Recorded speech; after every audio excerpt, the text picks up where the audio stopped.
एक विद्यालय खोला हो, ज्यादा बड़ी बात नहीं है, मैं अपना सिर को कलम करवा दूंगा।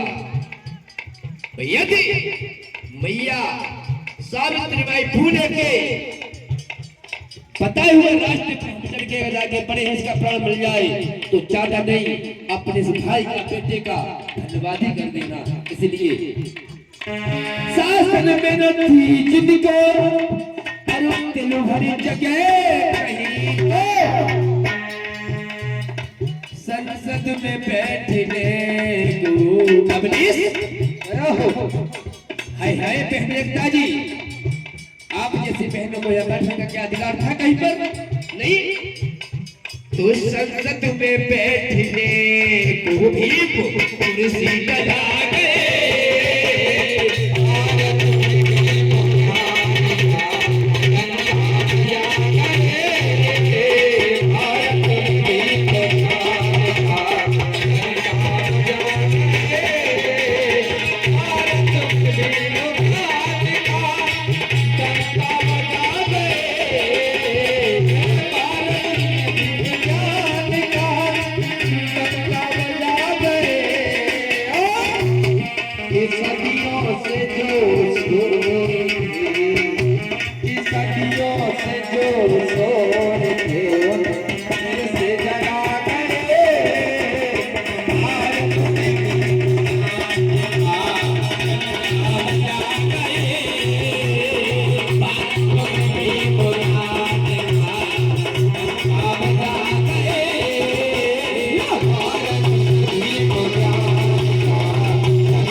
बता चुका हूं अभी।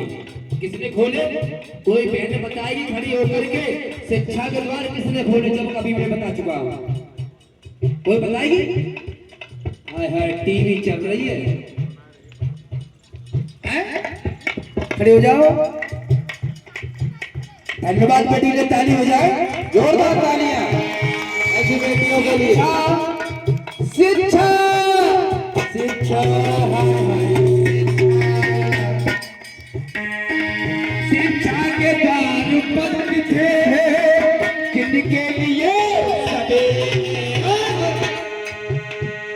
उन्हें हम सभी दिलाएंगे,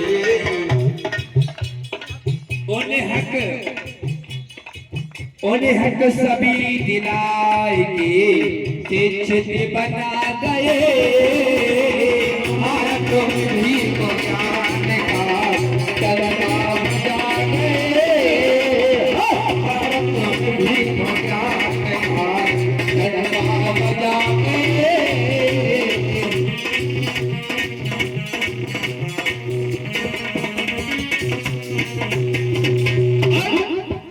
एक बात ध्यान दे लेना, कर लेना ध्यान। छू आती है हमारी इस जिंदगी पर, जिन्होंने अपनी जिंदगी को कुर्बान कर दिया तुम्हारी खातिर, उनको भूल करके आप नए नए घंटे गले में लटका करके घूमते शर्म आनी चाहिए। मेरी माता बहनों, किसकी पूजा करते हो तुम? लड़ते रहे बराबर और सारी जिंदगी, लड़ते रहे बराबर और सारी जिंदगी। एक बात ध्यान कर लेना मेरी माता बहनों भाइयों, इतिहास उसी का लिखा जाता है जो भीड़ से अलग चलता है। हमारी बहन एकता सिंह जी है ना, कहीं न कहीं इनका भी इतिहास लिखा जाएगा, देख लेना। क्योंकि इन्होंने नए कारनामे को शुरू किया है, इस मिशन को शुरू किया है, सोती कौम को जगाने के लिए पाले मनवर साहब के मिशन को आगे बढ़ाने का कार्य किया, आज मिशन किया है बहन एकता ने।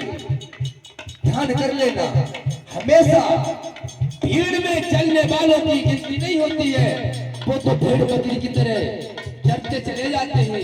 जब इतिहास लिखा जाता है मेरे भाइयों साथियों, उसका कहा जाता है फिर से अलग हट के चलता है। इसलिए कहा आज बहन एकता जी यहाँ पर क्यों आई है आपको मालूम है? हमारी लड़ाई लड़ने के लिए यहाँ पर आई है। क्यों आती है यहाँ पर? शौक से जिंदगी अपने घर पर जीती, आप अपने घर से निकल के यहाँ तक नहीं आ पाई। क्या इस बहन के लिए खाने के लिए भोजन नहीं है घर में? आप लोग थोड़ा आगे आ जाएं। रहने के लिए क्या आगे आ जाए, मकान नहीं है? थोड़ा यहाँ तक आ जाए जिससे पीछे भी माता बहनें जो आ रही हैं और आगे निकल आए आप लोगों के लिए व्यवस्था। गर्मियों से बचने के लिए क्या इस बहन के घर में एक छोटा सा भी पंखा नहीं होगा क्या? क्यों साथियों, होगा कि नहीं होगा? किंतु यहाँ पर आइए, क्यों आइए? हम सभी को जगाने के लिए, हमारी लड़ाई आगे बढ़ाने के लिए। तो कहा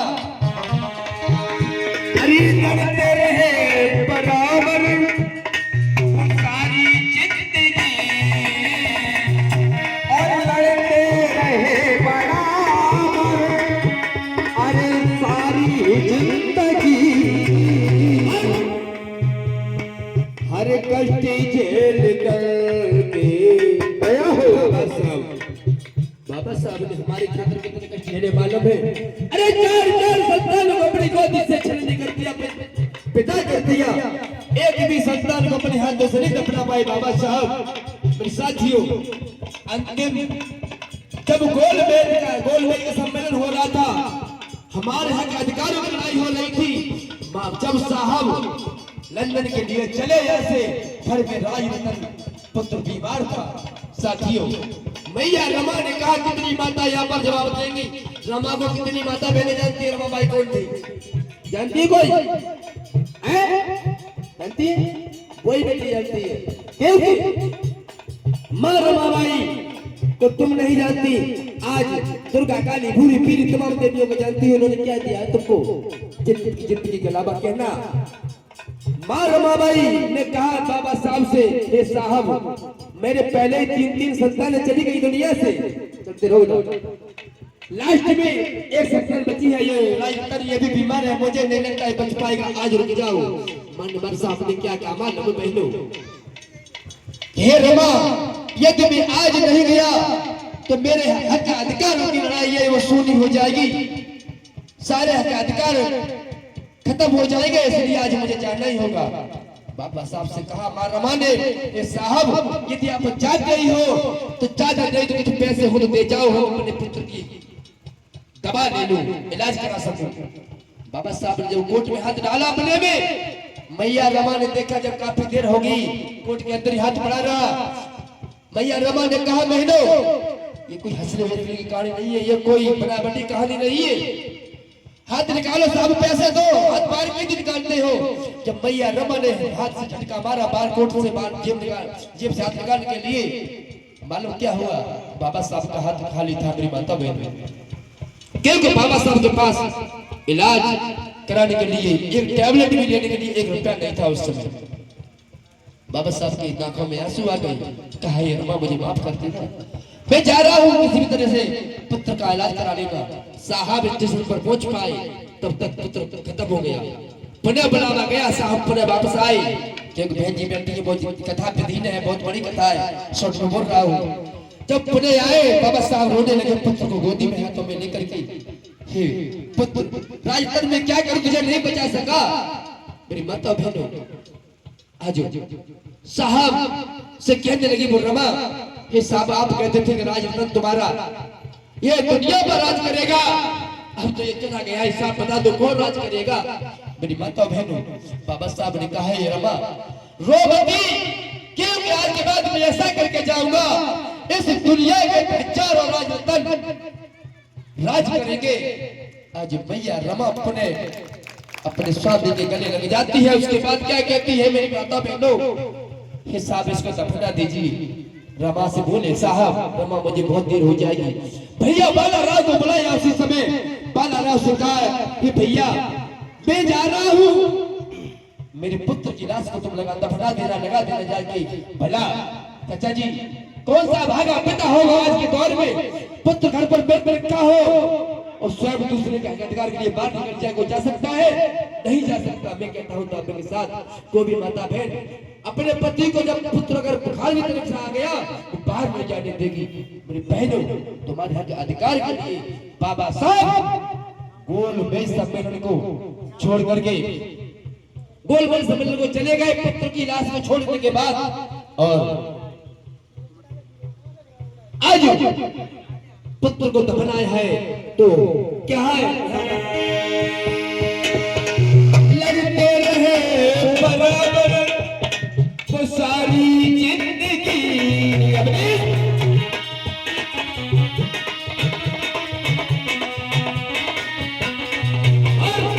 हर कष्ट झेल कर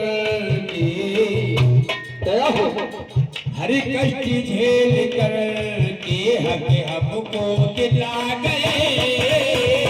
भारत की महान का जनता जागे, भारत की महान का जनता जागे, भारत में भी मुजान का डंका बजा गए, भारत की मुजान का डंका बजा गए।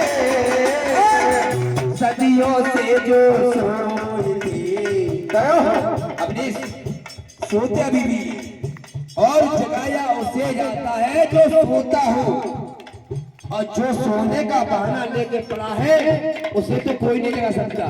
मेरे साथियों, जाग जाओ तो अच्छी बात है, नहीं तो भारत में भी बुनियाद का डंका बजा गए, भारत में भी बुनियाद का और डंका बजा गए।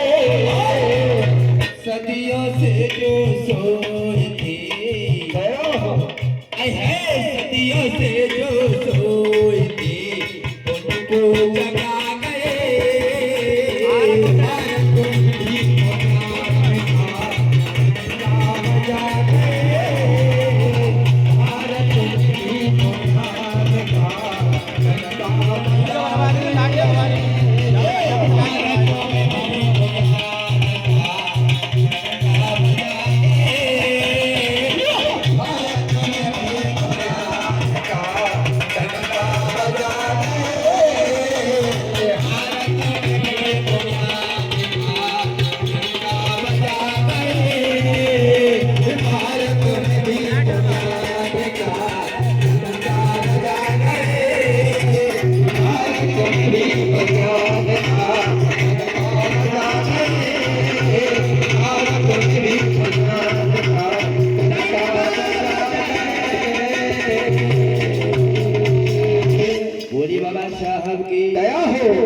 गुरु महापुरुषों की दया हो, गौतम बुद्ध की दया हो, मानवर साहब की दया हो, गणेश सिंह यादव की दया हो, करुणा ठाकुर की दया हो, बीपी सिंह की दया हो। तो अजय जी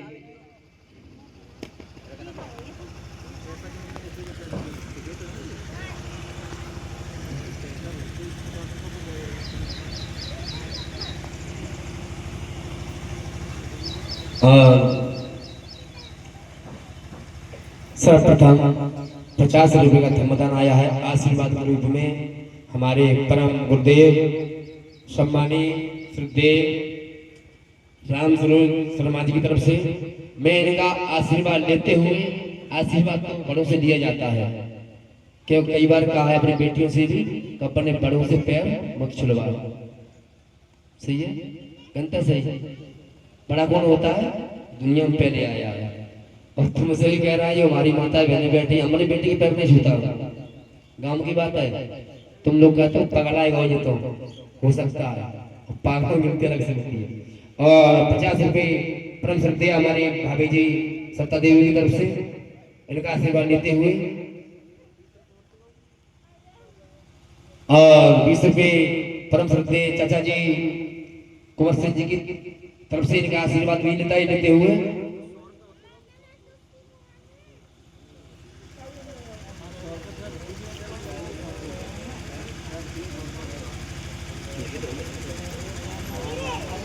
और 100 रुपए का धनदान आया मुकेश कुमार जी की तरफ से, 20 रुपए कमर सिंह जी अपने पे, और 100 रुपए विनय कुमार जी की तरफ से। इनका इन बच्चों का साथ बढ़ाते हुए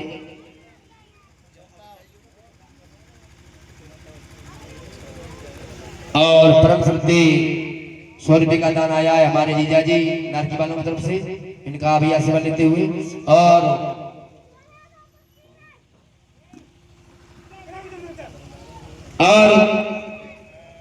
प्रार्थना करना चाहूंगा, ध्यान दें, श्रद्धे राम स्नेही लाल जी और वीरपाल सिंह जी, कुंवर सेन जी, सुनील कुमार प्रधान जी, कालीचरण जी, छोटेलाल सप्ताह जी, राम सरोज शर्मा जी और रामेश सिंह जी, ज्ञान सिंह जी, योगेंद्र सिंह पूर्व प्रधान,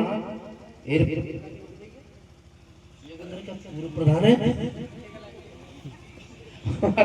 परम श्रद्धे वर्तमान प्रधानमंत्री हमारे दादाजी योगेंद्र सिंह जी, प्रमोद साक्षी जी, इन सभी से निवेदन थोड़ा इधर आ जाए, मंच की तरफ खड़े हो जाए। जितने भी नाम बोले हैं, राम सिंह लाल जी, वीरपाल सिंह जी, कुंवर सेन जी, सुनील प्रधान जी, कालीचरण जी, छोटेलाल सत्ता जी,